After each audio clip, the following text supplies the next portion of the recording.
On this episode of Crowdfunding Nerds, we interviewed the team behind Galactic Cruise. Currently has over 5,000 backers on Kickstarter and over 500,000 raised. We get into some of the secret sauce techniques that they use to have the success. We also discuss what they would do if they had a time machine. Let's get into it. Game begin. Let's go. Go back to the shadow. You shall not fail. Crowdfunding Nerds. Amazing.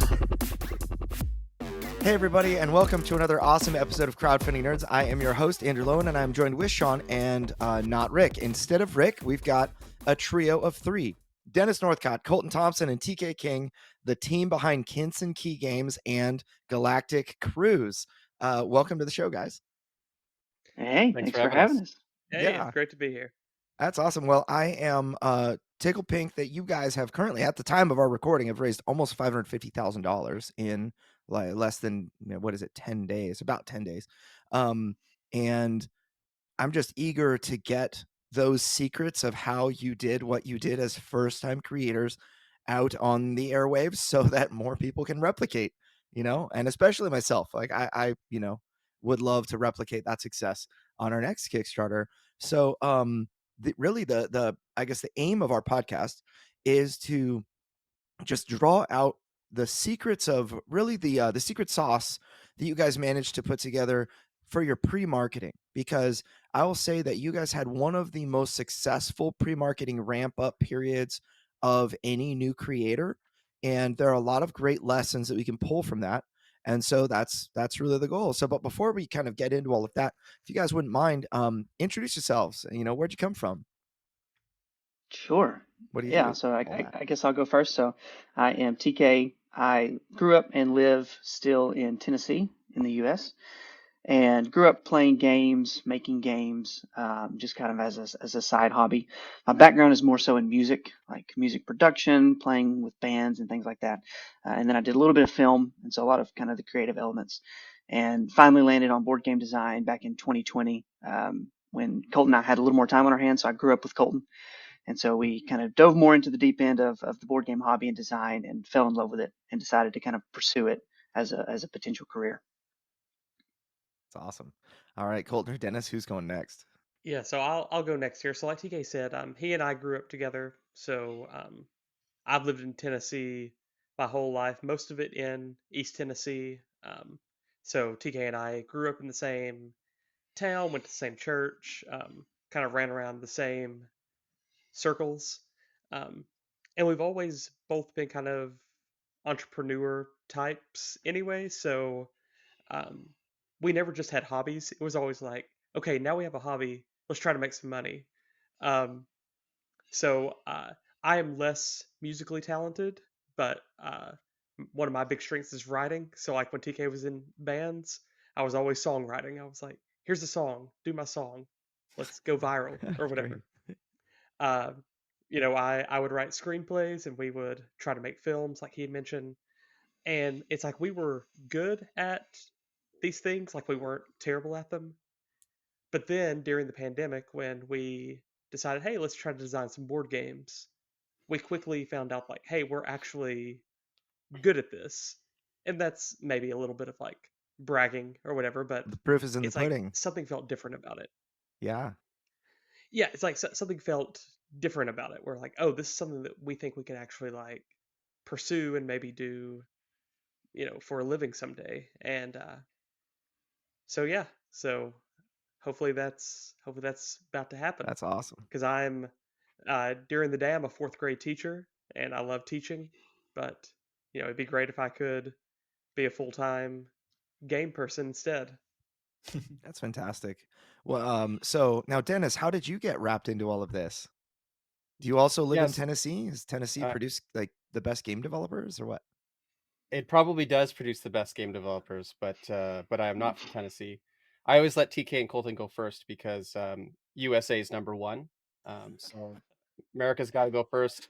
I'm a Canadian, so I'm used to coming in second. It's because you're America, nice. so it's...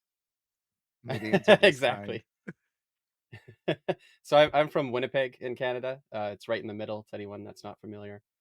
So I've also been into games basically my whole life, but more so probably more so video games up until it was about not quite 20 years ago now, which feels like that's crazy that it's been that long already. But um, so my friends would like we'd always play video games on Saturdays, and we discovered board games about 17 years ago or so, and we've just been going hard into that ever since. So I still play video games, but not as much as I used to. And I just got really into board games. We played every week, loved all sorts of different types of games, but especially heavier games. And then about the last 5 years is when I decided to actually try my hand at making a game, and got into it that way. Awesome. And so, who was it? You that kind of came up with the initial idea of Galactic Cruise, and then shared with TK and Colton, or how did that begin? So that was TK. So I'll let him. Okay. Yeah, so Okay. the concept of Galactic Cruise came from just like a love of space and a love of kind of space travel. Like there was one point where I almost went back to school for aerospace engineering. I've just always loved that kind of field and wanted to know more about it. And like I love SpaceX, watching the starships go up and all that. And so when we got more into game design and I fell in love with worker placement as my favorite mechanism, I was like, I want to design a worker placement game about sending people into space on vacations because like I love Mhm. cruises, I love space, I love worker placement, and I was like, I don't see that, so like let's make it. Yeah. So I sent a text message to Colton. I was like, hey, here's an idea for a game. It's a worker placement game about building shuttles to send guests on vacations. It's got some interesting worker placement mechanics, and it's called Galactic Cruise. And that was in May of or April of 2021. And then we just started playtesting it. And of course, it was terrible when we first started. It was more of like a simulation that didn't play very well, and then slowly developed into what it is today. But yeah, Dennis came into the picture about a year into the development. We met him at Proto ATL. He played it, really enjoyed the game, and then just kind of started, Mhm. playtesting and developing it with us. That's awesome. He told you why it was bad, and you're like, we need this guy on the team. That's right. Exactly. He's Yeah. very good at breaking games. Yep. I In find terms of that's the really a skill playtesting, set. Go what ahead. am I correct in assuming, or my sort of understanding is that you did playtesting pretty early on, but you took a very proactive role in terms of playtesting? It wasn't just like, oh, can someone playtest our games? Am I correct in sort of thinking that you created like a playtesting guild and you kind of had regular playtesting sessions with different game designers? Because I do recall within our crowdfunding nerds community, you kind of were connecting with folks there and sort of just seeing on social media very early on doing lots of playtesting. Am I correct in that assumption? Yeah, that was one of kind of the key things for me early on was not just playtesting Galactic Cruise, but just being involved in playtesting other people's games. So from 2021 till probably early last year, so for about 2 years, I playtested 5 nights a week, and Mhm. about 70% Wow. of it was not Galactic Cruise. So I spent a lot of times playing other people's games, trying to be helpful, trying to offer advice and feedback. And by Mhm. doing that, really built up a community of designers and playtesters who just love swapping with each other. Mhm. And that really helped kind of create that kind of grassroots marketing of people who had played the game and enjoyed it and was excited to talk about it as it kind of, started to grow. That was mostly digital? Like, Yes, okay. 99% tabletop simulator. Yeah. Got it. Very cool. I think that in our company with Deliverance, we use Tabletop Simulator a lot, and it's fast. I mean, I remember iterating, and having like all my cards done with pens, and I remember the first prototype I ever put together, different colored pens. Like one color for the title, one color for the armor type, one color for the text, and then it's like, oh, all this is garbage. I have to redo this. It's like, all right, blue pen for everything. I don't care anymore. No, actually, I'm just sharpieing out the old stuff, and then the cards look ugly. But Tabletop Simulator is like a light speed, to pun intended, because I'm a dad of lots of children. Hmm. It really boosts your iterative ability, times the speed of light, I feel like. So that's really great. Also, I want to highlight something that you said about giving to others. I think that that's really, really important. If you give to others in return, I believe that they'll want to give to you. And so you gave a lot of your time, and in return, you got a lot of attention. And Galactic Cruise is a very heavy space themed game. It's probably one of the heaviest Euros that would be out on the market.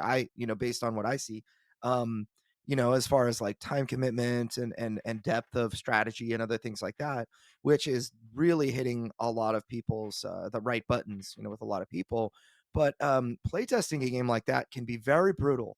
I can say as a big game designer myself, that was a lot of commitment. It was minimum 2 hours to play and other things for me. And it was to get others to be willing to do that. I mean, it's easy for like a 10-minute card game or 20-minute card game or anything even under an hour maybe, but you really have to have people that are like, I want to help this person, commit to 2+ hours of gameplay. So I think that that's really, really smart. Now, let's talk about how, transitioning into when did you guys first start sensing buzz among external, maybe like a little bit beyond your playtesting group? Do you guys remember what was the moment that you said others seem to really like this, and like kind of you got your first moment of publicity that you didn't work for from playtesters or whatever? I think one of the first one. I feel like there's like a few levels to it. I think one of the first ones though was TantrumCon in 2023. Um, we had been playtesting a ton, on Tabletop Simulator, but we had also made a physical prototype that we, were kind of starting to show off at conventions and things. And we were at TantrumCon in 23, and they had a proto tank where you got like 5 minutes to kind of pitch your game to a panel. It was kind of like Shark Tank style, where they Mhm. could like ask questions and whatnot. And we had some friends who were doing it, and we had our physical there, and they said, "Hey, you want to pay the $25 fee or whatever and go for it?" We're like, "Oh, I guess we could." So we pitched it to, or say we pitched it, we presented it to. It was a Ted Alspach from Bezier Games, Pat Marino from the Op, Daryl Andrews, and Scott Brady were the judges there, and they all four kind of lit up and leaned in um, as we were presenting it, and um, we actually ended up kind of winning the proto tank. Like they picked like the top three games, and we got like a little goodie bag and uh, a free video from TantrumCon. But the real prize was having like Ted Alspach come up to us and say, "This is gonna be a slam dunk." He said, "I got some people in my game group that would love this." He said, "It's not a game for me, but it's a game for some of the folks I Mm. know." Um, and that was kind of the first time that we had like well-known industry professionals um, in kind of a public place saying like your game is good. Mhm. Um, so I'd say that is probably one of the first times that it felt different than just Yeah. like your other playtester saying, "Hey, this is good." Yeah. Now, I also remember hearing from the Dice Tower cruise that one person in the Dice Tower, it was like their favorite game on the cruise. That was the first time, of course, you guys, it wasn't the first time I heard of it. You guys came to us and we got to do all your Facebook ads and things like that for pre-marketing. But the first time I heard someone externally was that statement. Um, so two parts to this question related to the Dice Tower Cruise specifically. Who was that? How'd you make that happen? You know, some advice for folks looking to get influencers, media personalities, kind of on board to hear about their games or play their games, and maybe replicate that. And then the second part of the question is, did you guys invest a lot into going to conventions like this? I mean, would you say that you put a lot of money into that? Or did you do what you could on more of a budget? Like what was the strategy or rather like, I guess I'll just let you go. So yeah, I went on the cruise, um, and it was fantastic. As far as, so I guess I'll talk about that in a second. The question about money being put into it, it's like, yes, there's a lot of of our own money put in to go to these different events, and so I had never been on a Dice Tower cruise before, but I realized I was like, this is going to be the greatest thing ever to go on the Dice Tower cruise, because it's like a board game convention for hardcore board gamers that's a week long. you're have more of a captive audience because you're on a cruise ship, and it's like they already are at least half into the theme of the game, if not Yep. fully in. So I really wanted. I was like, we have to have the game there. I'm gonna go, and I went with my wife, and it didn't turn out like we weren't able to all go this time. I would expect maybe next year we'll all be there, but it requires getting time away from work and all that. So I was able to manage going on the cruise and sink some money into that. But it was also, it's going on a cruise, so it's also fun at the same time. So definitely we were trying to hit up as many conventions as possible, and this one just seemed like it was very ripe for the for our target audience that people on the cruise would love it, is what I figured. So I was there and brought it, and I'm actually not 100% sure who you're talking about that said it was their favorite I don't game, know either. because I did Actually, play. Oh, okay. Because maybe it was JT that mentioned it. So I there think it was was JT. Yeah. Sam. I played with Sam Healy and JT from the flip side, which of board gaming, which yep. is like Dice Tower adjacent. I know Sam Healy's actually back on the Dice Tower now. I don't know if JT is or not, but anyway, so it was JT's favorite game. I think Sam put it as his number 6 or something. I also did play with Eric Summerer, but I don't know that he actually ranked it anywhere officially. He did appear to really enjoy it, but I don't know that he specifically talked about it. As far as how I met them or got them to play, um, that was actually so Sam. I happened to meet at an airport coming back from Yep. Origins, and so I just had a short chat with him, and I was actually asking him. That was when I was like, oh, I was planning on going to the cruise, and I didn't know the rules. Like, can you just bring a prototype? What's involved in that? And he had been to the cruise before, so I was asking about that, and he just said, oh, email Jason. Like Jason Levine handles a lot of the cruise stuff. And so we ended up doing. We were a small sponsor of the event, so that I could bring a prototype and actually like play it and Mhm. show it off and stuff. Because they didn't. I imagine they don't want just like everyone trying to market their games there or something like. So we were a sponsor, and then I had the game, and it was very organic. Like basically, so Sam played it the first morning. Um, and because it's like the first day is boarding, and then so it was like the next morning that he played it. So he actually came up to me and said, hey, we want to play the game. Can we play it sometime? And so we played it the next morning. And then over time, like every time that there was dinner time, or just during one of my games that I had booked, other people would come up to me. Now most of them weren't like Dice Tower people, it was just normal people on the Dice Tower cruise. But people just came up to me and said, hey, like, when can I play? And so I would schedule the next game, and then during that game more people would come up to me and say, hey, when can I play? So Yep. I ran games the entire cruise. I got off the ship at each port, but only for like a little bit each day. So I was running games the entire cruise. And anyone that was there, I've seen people mention it that they were like, I just saw Galactic Cruise getting played everywhere because I was constantly running games.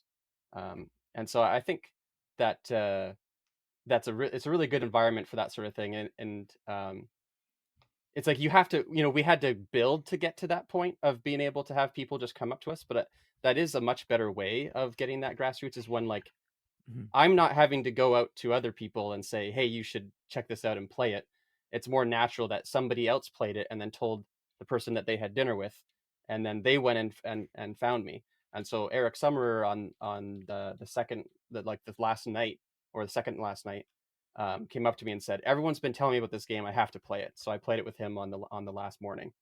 Um, and so yeah, it was just like I didn't go seek out um, people to play it. They were coming to me at that point. That's excellent. I find that organic, just sitting on the table. So whenever you go to a convention, um, you sit your game on the table, and if it's a game or if it's a convention where people are all about playing games, there's this, a lot of the time, if you're, I don't know, if you're at a cafe or something, people are not going to come up to you. They don't want to be rude and that kind of thing. but the whole point of being at a board game convention is to see cool stuff. And one of the things I really love about going to anything that's like a board game players convention is that people walking by have this automatic free pass to just stop and watch and ask questions and that kind of thing. And they know that they're among friends, and it's it's pretty cool. And I find that just having the game laid out on the table is probably one of the best ways to kind of kickstart that bit of organic momentum, especially if your game looks as beautiful as it does. So and I'll also say the Sam Healy was kind of our big break as well. We went to an event in, it was Dice Tower West. It was the first Dice Tower West. I want to say it was like 2019, and we ended up, or I don't know, I don't think it was 2020, but we ended up going, and I talked to Sam Healy and I was like, hey, I think that you'll really like this game. If you'd be willing to play, I'll be at Dice Tower West. I actually got breakfast with the Dice Tower crew. I paid for on their Kickstarter that year to get breakfast with the Dice Tower crew at Dice Tower West. And I sat next to Tom Vassell, and he ate like 100 pounds of shrimp. He put down like a lot of shrimp. And I talked to Sam Healy, and I had a prototype of my game, and I wasn't a sponsor or anything like that, but I just put it in his hands. I was like, look, and he looked at the box. He was like, this looks cool. And that was it. But then I saw him later at the convention. He's like, I'd like to try your game out. And with a guy like that, who's played thousands of games, they have this kind of aversion to prototypes typically.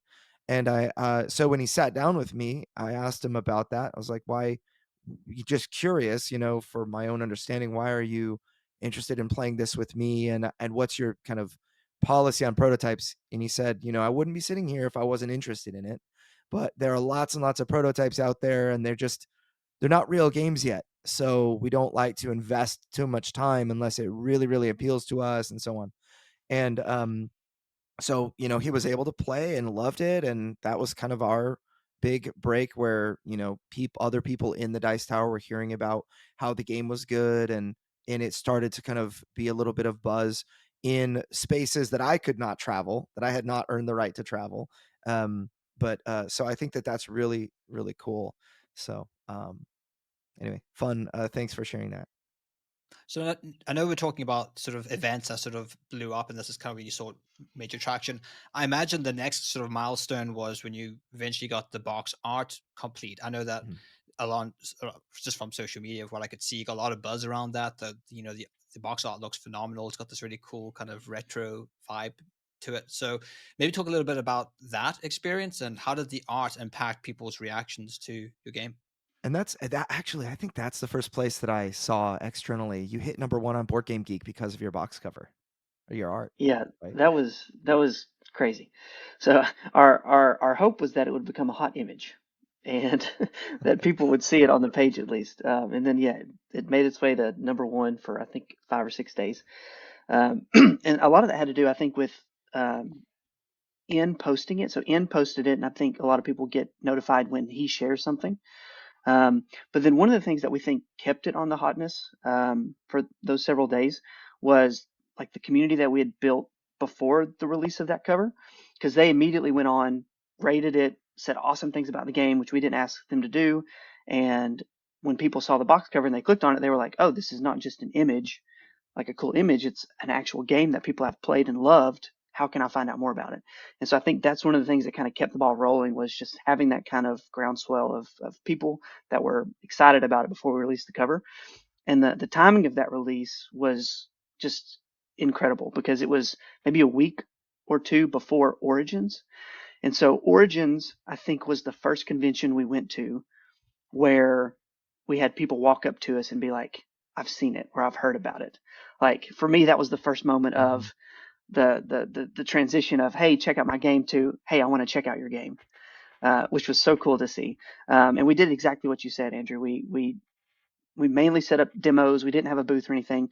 We just went to the free play area. We set up the game, set the box cover up on the end of the aisle, and people would walk by and be like, hey, I've seen that, or how did you get that game? And especially when we went to Gen Con, we just carried the box around and held it in our arms so like people could kind of see it as we walked by. Like I know it was probably a little sneaky thing to do, but like it was our way of marketing, Yeah. right? And so we carried the box around so people could see it. And when we were standing in line, when we were in food trucks getting food, people would tap us on the shoulder and be like, "Hey, how did you buy that? Like it's not out yet."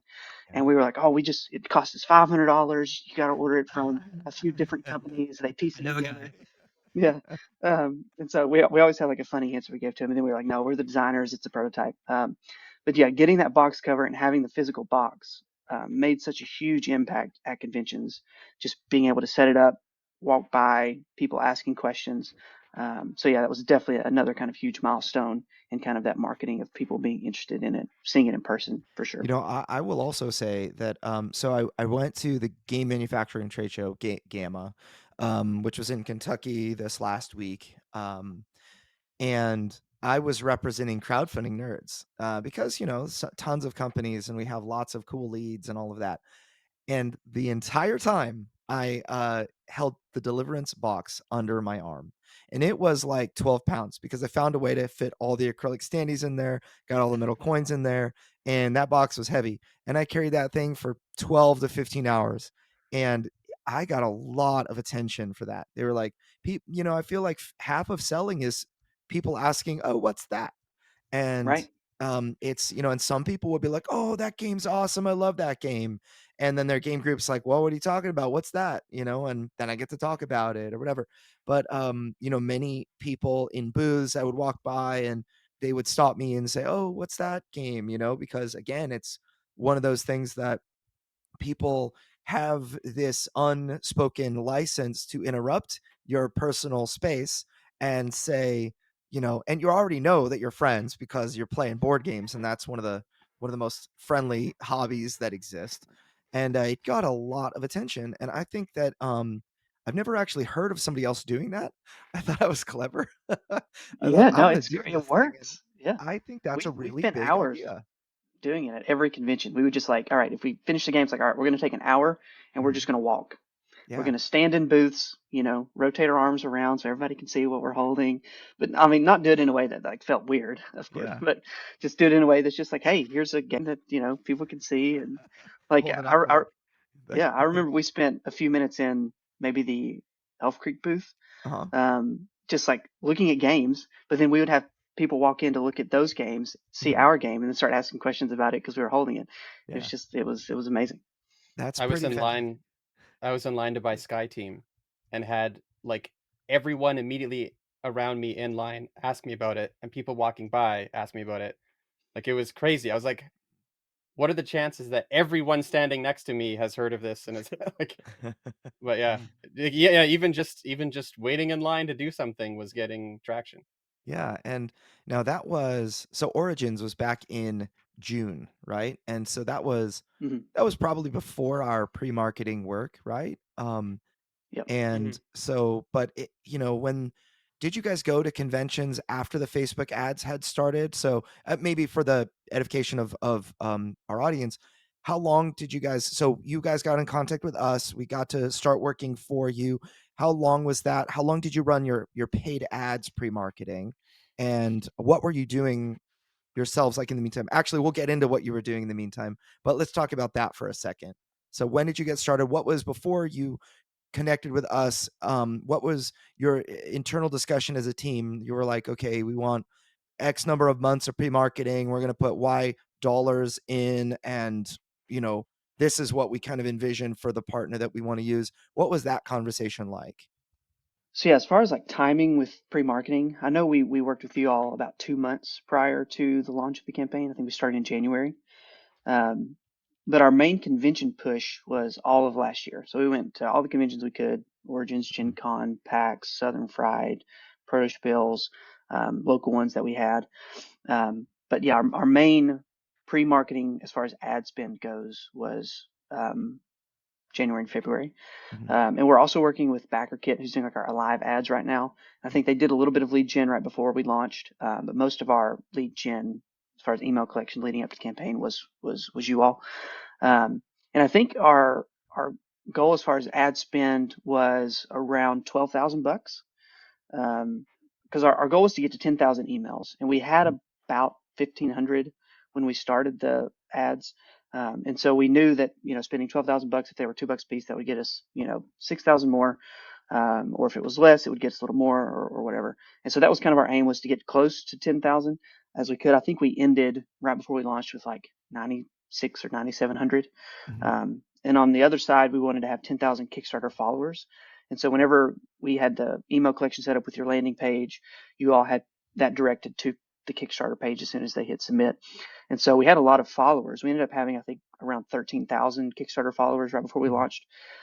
So those combined kind of got us around to our $10,000 or 10,000 goal of followers, emails versus Kickstarter. But yeah, ad spend I think we did around $200 a day for the 2 months leading up to the campaign. And one thing I think you guys did really well in terms of that, your page, you introduced the pricing very early on. People should really go and examine your display image. You had a lot of information there. You had the box, you had a spread, you had thematically what the game was, and then you also had the price in the top right corner. How did that? Why did you decide to do that? How did that impact people's perceptions of the game? Did you find it really just helped people get a sense of how much it was going to be?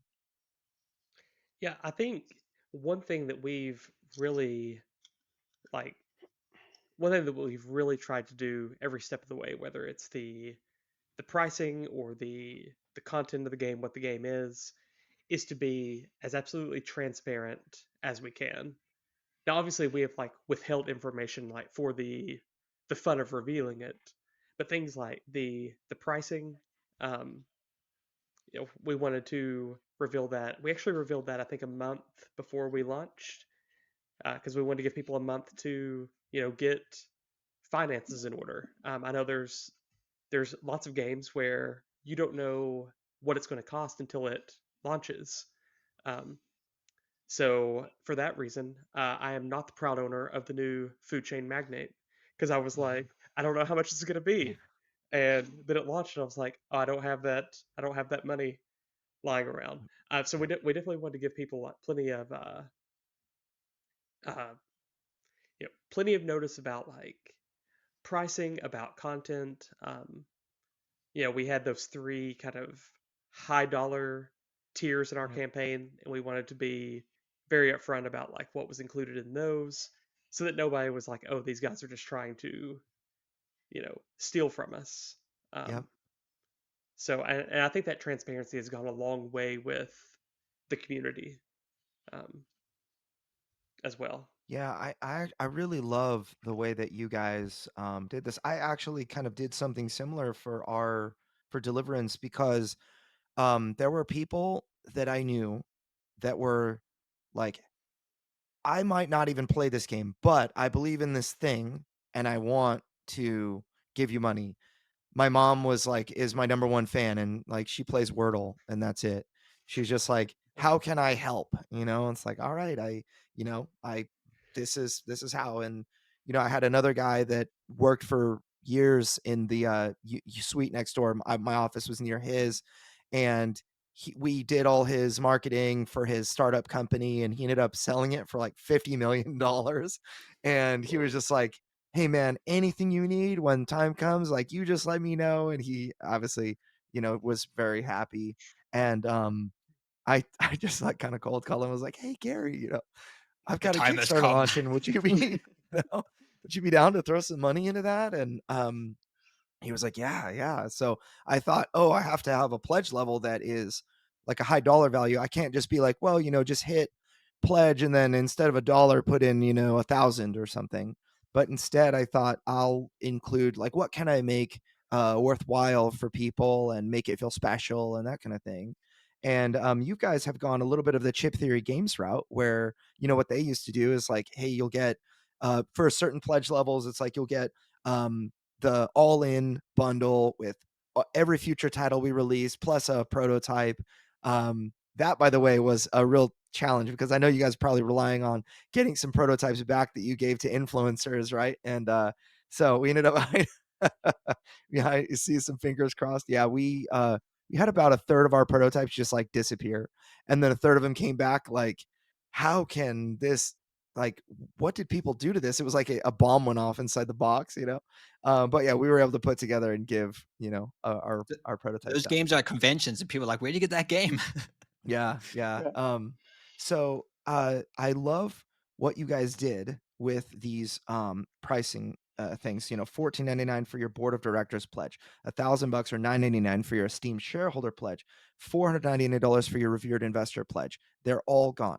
They're all pledged, and so you did what was very, very important. You talked to your audience, and as you said, you didn't want to come across as though you were trying to just take people's money, which is, I think, perception is very, very important. Some people were like, "Oh, there's no way I'd spend money on that and this and that," but then there were other people in the same Facebook threads in your groups that were like, "Yeah, I'm looking at the 499. Can I get more understanding about that?" And for me, you know, I said I'd like to do you know, $1,499 pledge for my game. Um, I want to, you know, give people the option, who would be interested in this if we did something like that. I certainly don't want to do it if people are, you know, would be offended by that this exists. And then somebody sent a message like, I'd be very interested in supporting more, but maybe just for like half that amount. So we came up with our Archangel Investor pledge for 1,500 and our Angel Investor pledge for 750, and we sold like 46 of those angel investor pledges or something, and 7 of our archangel investors, which were kind of the prototypes we had. So talk to us a little bit about how you kind of teased out or you know, maybe asked permission from your audience to do these things, what the reactions were, and why you decided on the number of pledges and other things. Like what like why a $500 pledge, $1,000 pledge, and 1,500, you know? Yeah, so going back to what you said at the very beginning of the podcast about the secret sauce, our secret sauce is just copying things that other people do that work. Um, or getting wisdom from people. Like, you know, we've talked to you all for a long time. We've talked with Dave Beck many times, and the guys at Dronda many times, and Joe at All Play, just getting wisdom and insight on how to run great Kickstarters. And so, yeah, the chip theory thing was something we thought was really cool that we wanted to do. And then the 1499 pledge was directly stolen from Deliverance. Um, I remember listening to one of the podcasts. You were like, you know, I'm so glad we offered that pledge level for people who wanted to do that. And I was like, hey guys, we've got to do this. And they were like, yeah, let's do it. So cool. So both of those were stolen, and then 999 was just kind of in the Yep. middle. And as far as like, so I think 499 just felt like a good amount. Like Chip Theory started theirs a little cheaper, but now theirs is more expensive. And so just with the increased price of games, we felt like 499 was probably a good investment that people would be willing to pay without it being too much. And then the reason we did 30 was we just felt like it was a good starting point, because that pledge plus the 999 and the 1499 give all of those backers every future game expansion that we release. And we felt like 50 was a good number to start that at. Obviously, we could have increased it more, especially the 499 pledge, but we didn't want to go too far in because we know that's going to be a lot to manage, and we want to add it as well on future campaigns. And so, you know, we may offer more in the future if we feel like, you know, we can handle it well with the emails and addresses and making sure everybody gets all the stuff they need. But we felt like 50 was good. And the reason we did 10 pledges at 999 and 10 at 1499 was we bought 25 prototypes. And so we felt like offering 20 would be a good amount if we don't get some back, or if we needed to order a few that don't come back in, you know, it wouldn't be too big of a gap. And so we felt like those numbers matched pretty well, and we felt like those pricings kind of gave people a good, you know, return for what they were investing. Very cool. So, in terms of copying success, I know there's been a lot of success with this $1 pre-pledge before you launch to kind of get an idea of how people are sort of reacting to your games. This has worked well with Kelp and Botany, just as 2 recent examples. Is that something that you had thought about, plan implementing? Did you implement something similar to that? Maybe give us your thoughts about that, because that's currently trending at the moment as a procedure to use. Yeah, that's an interesting one. Because we did see Botany, and it was kind of like, where did this game come from? That was especially an interesting one for me, because I basically go to BGG for everything. Like like that's where I find out about new games and things like that. And I went to BGG for botany, and there was like nothing there. So I was like, what where did this game come from? Like, I guess it's hitting more of like a mass market rather than like a gaming specific, a BGG specific audience. And so I looked at their page. I was like, how did they do this? And saw that they were working with Launchboom, and I had never heard of them. So I looked at Launchboom's website. I saw what they did, and I was like, oh, that's kind of a cool idea. Like, to get like a pre thing that you then use to fund advertising and Kickstart, or Launch Boom, whatever, Launch Boom your Kickstarter, and get like a really good jump on things.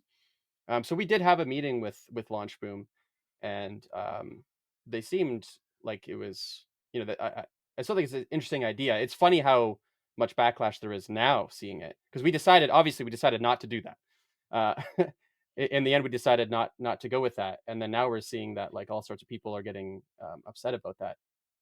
So I guess it was the right move, but we did look into that at the time and just decided that it wasn't for us. And one thing that if I think we've already kind of mentioned this in a way, but I just wanted to say it like straight up, is basically how we made our decisions of how to offer the Kickstarter and all the different choices of different, marketing and this and that, was all kind of like, how would we like to do it as somebody that backs games. And so, we don't love exclusives that if we didn't find out about a game until later, that then I don't get to get everything that I wanted because I missed out on the first Kickstarter. So we didn't do exclusives and things like that. So it was all based around like, if we were the ones buying the game right now, what would we want? And those pledges, like the pledges TK just talked about, the $4.99, all that, like, I love those things. I've done it before with other campaigns and with other like new creators, because I just think it's such a cool idea, and I want to support new people. And I kind of I'm only slightly kicking myself. So I almost got the Strategist pledge for Too Many Bones back when they were doing it, but I'd never heard of them. I wasn't sold on poker chips. Like the idea of poker chips, I was just like, eh. So I actually didn't even back the game at all. I went from almost backing all of their games to okay, I guess I won't. And I think I would have been very happy had I done it, because I've played some of their games since, and like I own Too Many Bones now. But yeah, I just love that concept. So it's like those things. Yeah, they're not going to be for everybody, but if you don't want to do it, then obviously you don't need to pledge at that level. So, but we just love those things, and so whenever we're looking at something, it's like, would we want to do this? And there was just a couple of weird things about the Launch Boom system that just kind of turned us off a little bit. And part of it might have been how it was implemented in Botany, but there was like these other tiers. So there was like a tier that was like a VIP tier, and it cost this much. And then there's a non-VIP tier where it costs more. And it was supposed to be like, if you paid the $1 ahead of time, you got in the VIP tier, except the VIP tier was just visible for everyone and anyone could pledge for it. So it's very weird. I was like, I don't understand. You should get the better deal because it's cheaper. Like the $5 or whatever thing is just there to show people what a better deal the $1 is. Right, but there was another option I could. It's like, why would you ever pledge for the one that's more? These are exactly the same, just a different price. And it was supposed to be like I don't know if they were checking later if like, oh, did you do the pre-launch thing to get to the cheaper price? I don't know. So there was a few weird things we didn't like about that system, so we decided not to do it. But yeah, it was definitely eye-opening to see some of the backlash around it now.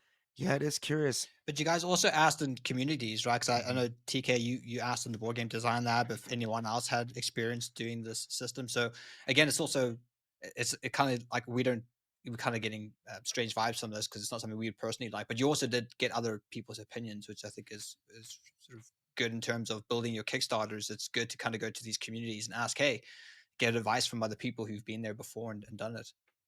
Right. Yeah. And yeah, I think another few of the factors for me that kind of leaned us away was, one, it felt like Botany and a few other games who have done the Launch Booth thing are great examples of games that appeal to non-board gamers, either through art or through theme. And they can really target those markets through the targeting ads to hit people who don't like board games but like that art style or like gardening or whatever it is.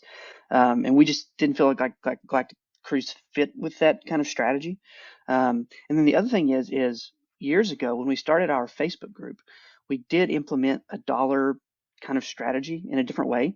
And the way that we did it was every time we hit $100 mark in our Facebook group, we let people go onto our website and enter their email, and that gave them $1 credit in the pledge manager to either reduce their shipping costs, reduce add-ons. So we've got a huge Excel list of people who have dollar credits, and we felt that since we had already implemented that, that was a better approach for us to like give people a credit to encourage them to back instead of taking money from them to feel like to force them they have to back.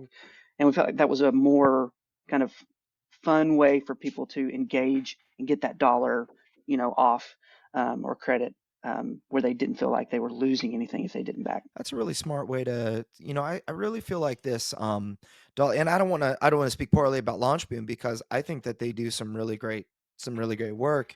And they even refer us to some of their clients, people that aren't able to jump in to, because it's too pricey or whatever. We get referrals. I actually met with the Launchbeam team at Gamma, and we may have them on our podcast here pretty soon to just talk about stuff. But it's, I definitely don't want to disparage them with the dollar thing. It just so happens that that's like been their claim to fame. But I feel like the dollar thing is a really great fit in other industries and not such a great fit in the board game industry because we're so veterans of Kickstarter. And we make 40% of Kickstarter's money every year, as the board game space does. The last revenue check I saw for Kickstarter share wise was like 38% of Kickstarter's revenue came from board game Kickstarters or tabletop Kickstarters. And that's a huge number. But these people that back Kickstarters, the regulars, I would say, are which is by far the largest chunk that's going to back a crowdfunding campaign. They're used to things like early bird specials, and to me, the pre-pledge seems like an early bird special where it's like you get in during the first 48 hours, you get a free metal coin. And then if you didn't get in during the first 48 hours, or if you didn't put your email in ahead of time, then you have to pay $5 for the metal coin or, whatever it is. And there's a long-standing kind of backlash against things like that. Companies like CMON will use the early bird because it works. It creates fear of missing out, and it really does work. However, I think that the companies that do that, they treat their consumers maybe unintended like cash cow. Like you guys have money and here's a reason to pay us that money, rather than, like you guys were saying, you wanted to treat your fans like you guys would prefer to be treated. And I think that's a really valuable bit of advice. And that's kind of the way I look at it. And why I think the dollar pledge, pre-pledge rather, works in other industries is because they're, I don't know, for example, like you have the best pants ever, with the right pockets and it looks sleek and whatever. And so that you're going to go to Kickstarter with the best pants. That is a commodity. You need to show that you make lots of money, because the way that you make money by selling pants is in distribution at stores. And that is, stores are like, here's a deal, 50% off or whatever, and people buy. It's all about creating FOMO in physical store locations. And I think that's why it works there. But for a company like a board game company like yourselves that want a good reputation over the long term, my opinion is that you should lead really in the way that you guys have done such a great job with your people appreciating you and feeling like these people are just like the fearless captains of the spaceship, and we're the passengers, and wherever they go, we trust them, and that kind of thing. I feel like that's how you've that's your reputation in your communities. And that's the next thing I really want to get into is you guys had a lot of organic community engagement in your own personal communities. And when I mean personal communities, I'm talking specifically about your Facebook group and your Discord server, which I'm a member of both of them. And so I've just been able to, as a fan, see kind of what you guys have been up to. And I love the amount of engagement in there in both of those places is really excellent. But I'm curious as to, like, what was your strategy to engage people You know what I mean? Like the idea of like, we want to get people talking. What's type of content we need to come up with? What do we say? How are those conversations? And then so that's like the big chunk. And then the other piece I'd like to parlay into is the revealing of the content creators. I'd like to address that separately. So I would love to hear anybody's thoughts on that. Sure. Yeah, so I think for us, engagement over the long term was just about consistency. And I think we probably tried every form of engagement, like videos, pictures, tell us what you think, what do you pick between these two things. And so I think it wasn't necessarily about finding the right thing, but doing all of the things. And because I think different people will engage with different things. And so I think if you post videos, if you share images, if you're on Discord and Facebook and Instagram, like I think different people want to engage in different ways. And obviously you don't want to run yourself thin. Like we were off of Instagram and TikTok for a very long time. I'm very heavily involved in Facebook. And then Koltin started working on the Instagram maybe 4 or 5 months ago. So that's his thing. Koltin also does BGG. So like anything BGG related, forums, comments, all that, that's Koltin. And then we've put maybe like 2 or 3 things up on TikTok.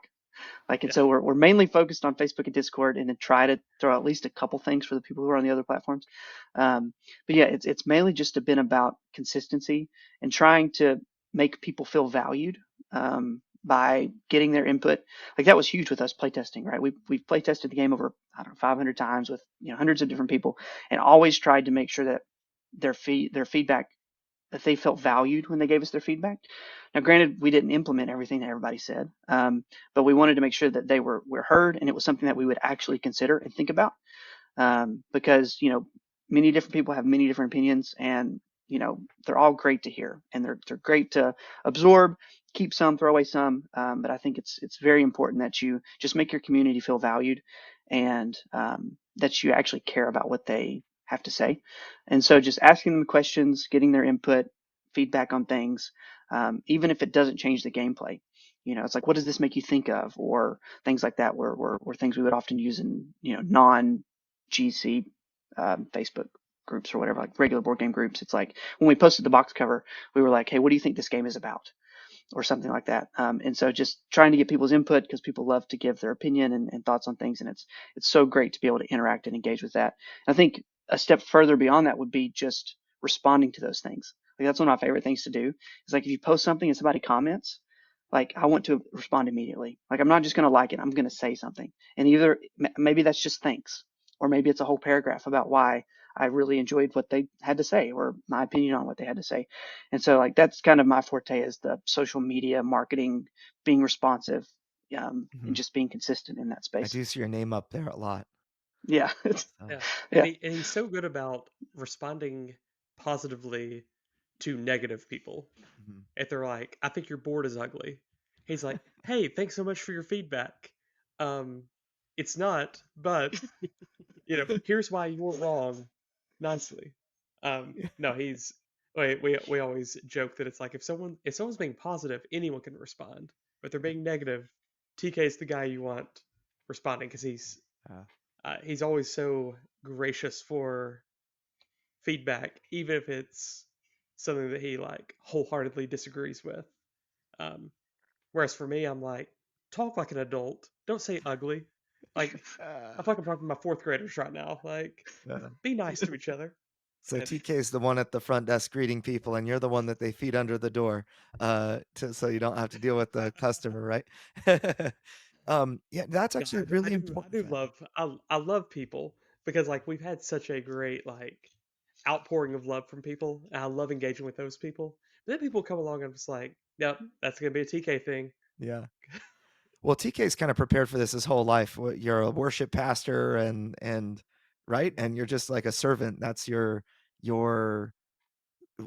I guess what your profession, right? I mean, am Right. I crazy? Yeah. Yeah. Yeah. Yeah. I was a worship director at a church for 3 or 4 years. Oh, okay, Um, okay. and so, yeah, I just like, I love interacting with people. And like, I guess my brain is wired to just like think positively, like, and think of, like what's the the good side of this situation as far as the negative. And so I always try to approach things just in a gracious way, and try to be helpful and engage with people in a way that like I would want to be engaged with. That's really important. And what I find when I get a lot of negativity, or rather, I don't want to say I get a lot of negativity, but I get my fair share of negativity for one reason or another. And when I respond appreciating them, a lot of the time they just turn right around and become a big fan. They're like, wow, you are not a jerk and you were kind of awesome to me. Mhm. I'm Right. excited to back the next one or whatever. It's so interesting how quickly you can turn someone around with just Mhm. a kind word. Um, and maybe, and in other cases where there is negativity and maybe they, you know, don't respond. I generally expect when I respond to someone who's negative, I expect them not to respond in return, but I'm always writing not only for that person, but also for maybe the hundreds of lurkers that might see that comment and wonder how we handle it and whatever. And positivity tends, that you attract more flies with honey and than vinegar, I guess is the saying. Um, but um, I find that people are very generally positive in their response to you, or if they were negative, there's always like some kernel of truth that you can latch onto, even when somebody's trolling you. Um, there's some kernel of truth that at least you can address that. Maybe you don't address how like I had one guy was trolling my mom like for during our Kickstarter, and it was I had to just not touch any of that, but I was able to address the kernels of truth. And sometimes we would create threads of other people that latch onto that kernel of truth and say, "Oh yeah, I had a concern about that too," and that you address that was a good thing. So I like that. I think positivity, and also another thing I want to really repeat because that you said that I think is a big deal is responding to everybody, not just liking, but like commenting back. I think that's a huge deal. So then, the I want to address now this the social media stuff that you guys did surrounding your reviewers. So you guys came up with this really cool thing that I've never really seen anybody do before, and maybe I'm just maybe I you guys saw somebody do that and you adopted it. But can you talk about that? Like, what was the rationale behind that? Why did you reveal your reviewers and playthrough videos like one at a time? And how did you structure that? Like, can you talk us through some of the logic behind that? Yeah, I think the main reason that it was done one at a time is to keep with the consistency that TK had mentioned. If you reveal it all at once, you have one post on one day. If you reveal it one at a time, then you have 30 posts over 30 days, or maybe you're not even doing that every day. So you're just stretching it out, and also you're letting people kind of react to each one. Like if you did it all at once and somebody says, "Oh, this one was my favorite," and then people talk about one particular one, but it's like you revealed 30 of them, so other people are maybe getting lost in the in on all the posts. Like the people are just picking out their favorites, but you might get the opportunity to find a new favorite if you're showing them off one at a time. So I think Mhm. that was the main reason that we did it, in one at a time, and having more kind of cool reveals rather than just dumping it all at once. Yeah, and then we're kind of doubling down on that too, um, in that on our Kickstarter page, every day we are um, thematically hitting a different stop along the trip. And one of those stops, so wherever we hit a family destination on our trip, we are spotlighting a content creator. Um, and we kind of how we chose those is like we looked at their number of subscribers, their viewerships, and thought like, um, people are going to go check out Rado's channel, like, or before you play, but they may not go check out, this certain content creator. We wanted to spotlight them so that they did not get, kind of lost in the fray. But yeah, and so kind of that that was kind of the other reason. Kind of like Dennis was talking about how like we wanted to give everyone kind of their 15 minutes rather than drop it all at once. Yeah. And I think that's really noble, not only for those content creators, but also for your people, because more engagement, more things that are happening. I think that you have like almost 1,300 comments, and then you've got your updates, which have a bunch of people liking and engaging and whatnot. Um, I also find it interesting that you don't. Am I wrong that you don't really have stretch goals, but that you do? Like what you're doing instead of stretch goals is you're adding additional subsidy to shipping. The more money you raise, the less it's going to cost overall for other backers. Can you talk through that a little bit? Yeah, so I think from the beginning, we didn't want to do stretch goals for a couple reasons. One is we didn't want to extend the time that it would take for people to get the game to their table. And so we knew if we added stretch goals, that would require more illustration, more play testing, more, graphic design, more box organization for adding the new stuff. Or it meant pulling things out of the game that we were going to plan to put in there anyway and just saying, hey, we're putting this stuff that's actually going to be in the game behind a fake paywall. And we didn't want to do that. And so we just wanted to be very transparent and upfront. It was like, hey, here's everything that's going to be in the game. It's all ready to go, and we're not going to delay you getting the game to add things. Now, granted, stretch goals are a great marketing tool. Same thing back to the early birds, the Kickstarter exclusives, the dollar thing. Like those are great marketing tools, and people use those to great success, right? And some people love them.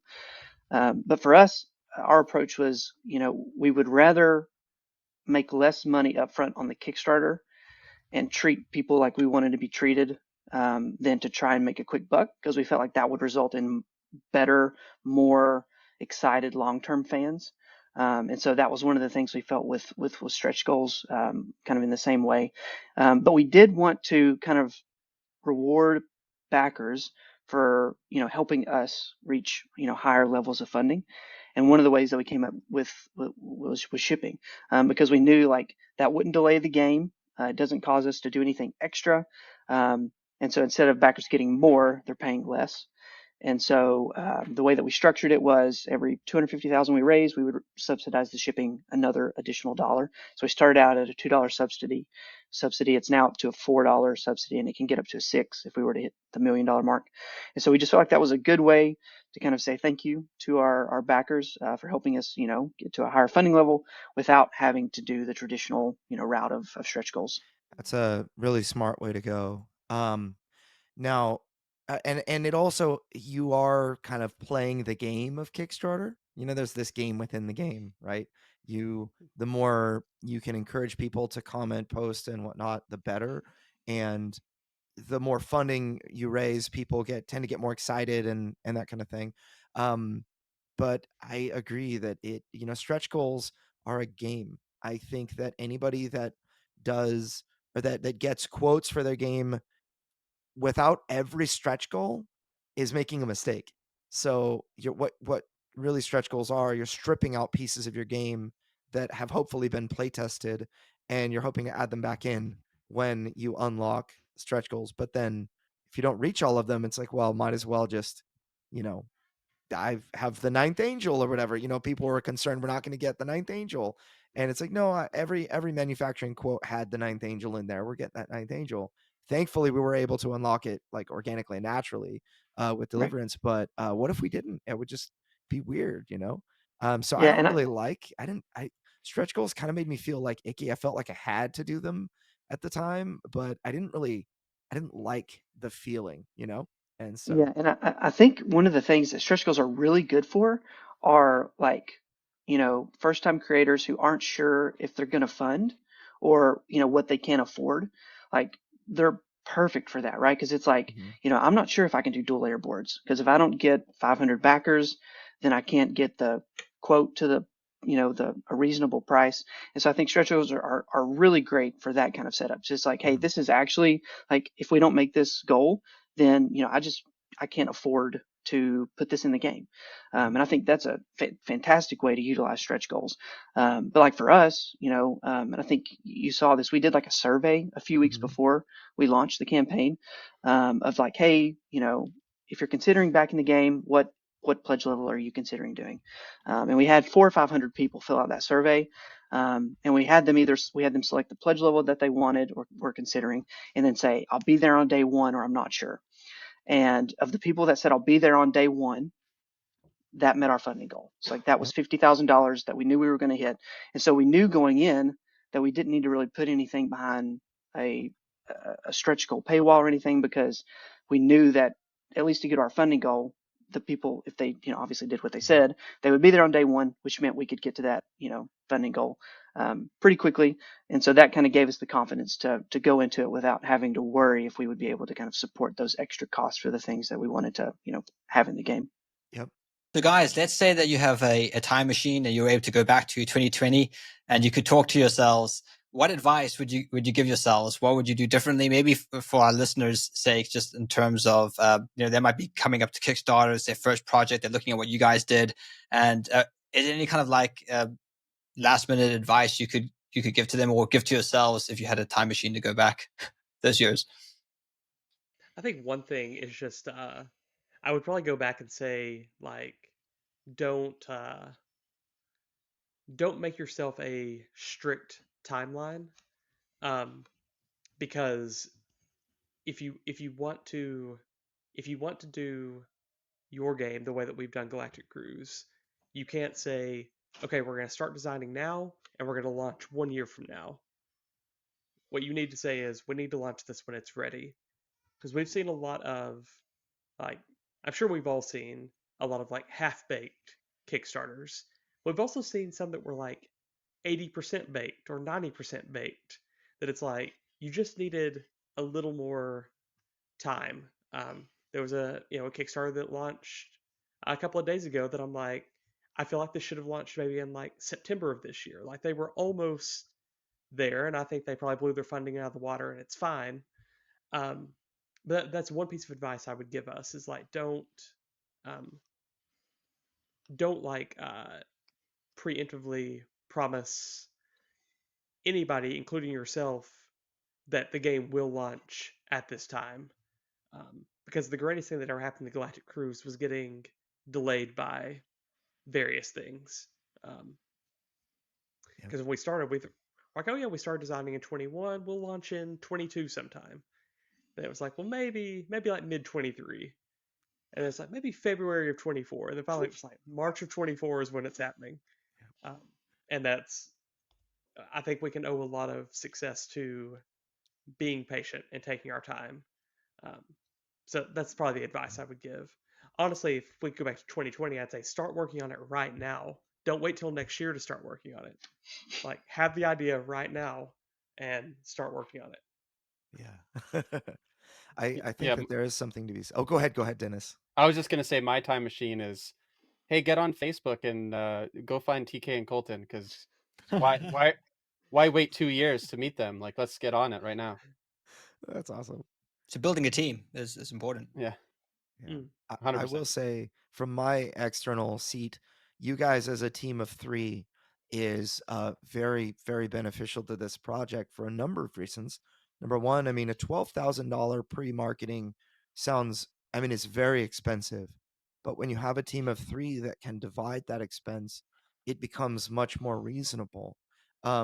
Sure, the game needs to make more, in essence, but you give it its best opportunity when you have more resources, not just in money, but it seems like you guys are just firing on all cylinders, doing everything at once. But you're a team of three behind the scenes, and you guys are able to help each other.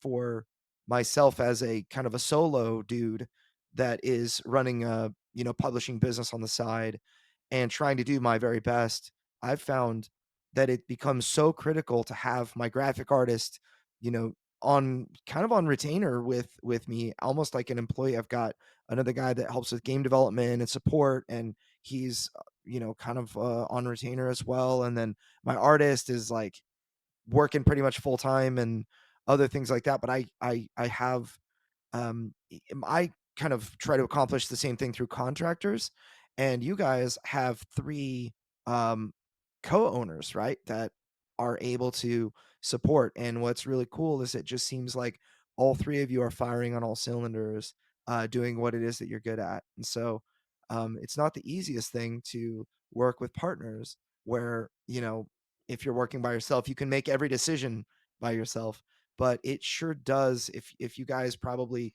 define the lanes in which you work. Like Koltin, you mentioned TK is the guy when the stuff hits the fan with negativity on social media. I'm sure that one of you has a little bit more talent in regard to graphic design and is making the various graphics for things and other things like that. Care to speak to that a little bit since we're there? Sure. Yeah. So, yeah, I handle most of the social media marketing type of things, or just like the business side of communication.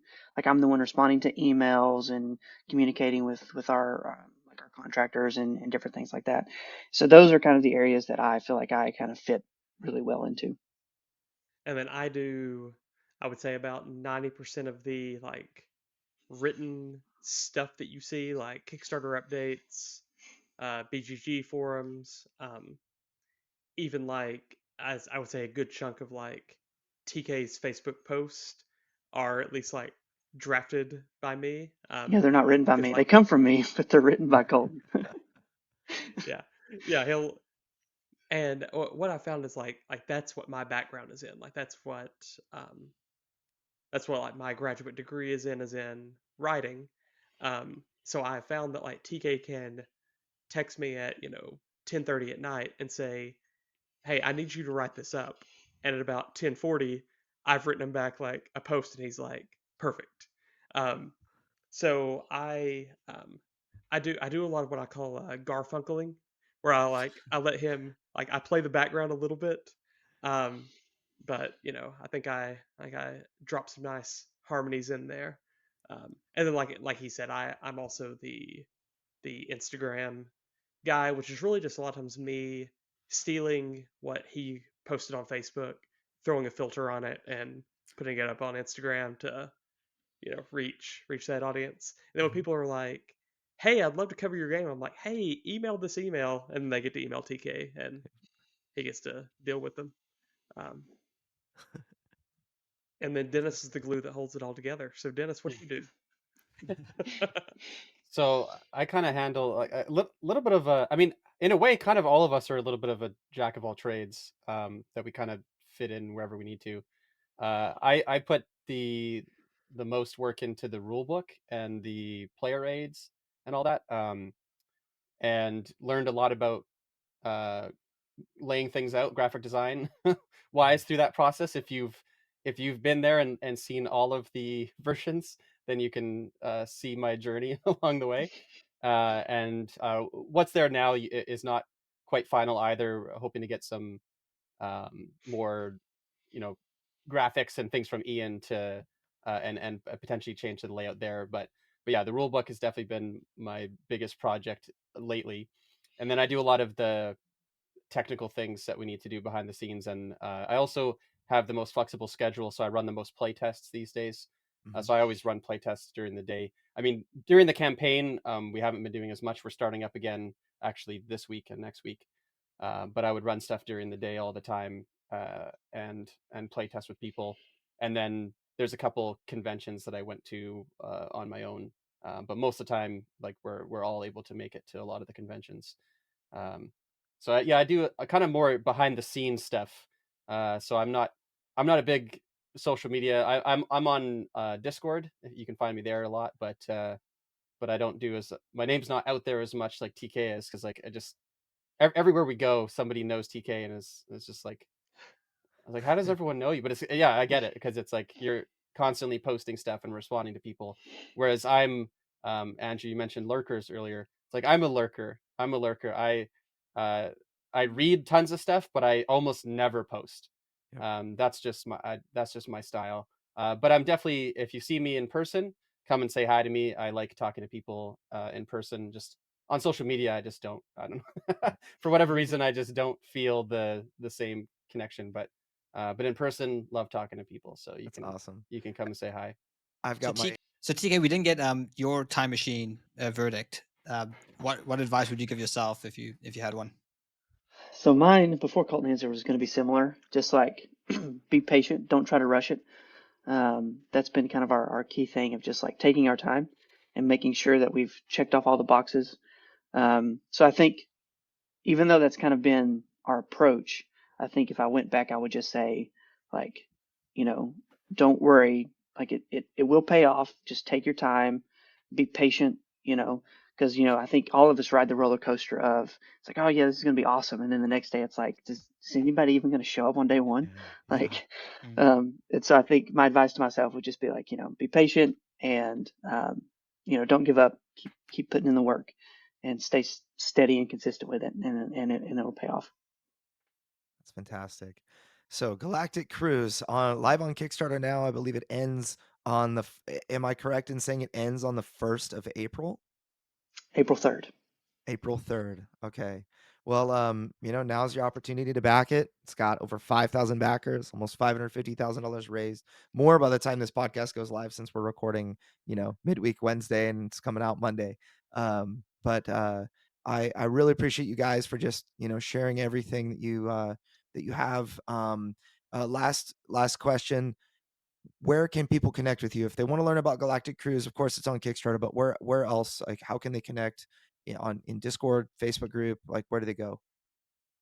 So if you go to kinsonkeygames.com, you can enter your email, and that'll shoot you like a link to our Facebook group and our Discord if you want to connect on all those places. Or you can just search Kinson Key Games or Galactic Cruise on Facebook and find us there. All right. Excellent. All right. Well, then, thank you guys so much for your time. We're going to have Robot Richard send us on out. Well, that's all the time we have for this week's episode of Crowdfunding Nerds. For more resources, articles, and to listen to past podcasts, please visit us at crowdfundingnerds.com. And if you have a crowdfunding question, we also have a page on our site where you can send a message directly to us. Please visit crowdfundingnerds.com/question. And if your question is a great question, we may include it in a future podcast. Thank you all again for listening to this week's episode, and we'll see you next week. Stay nerdy.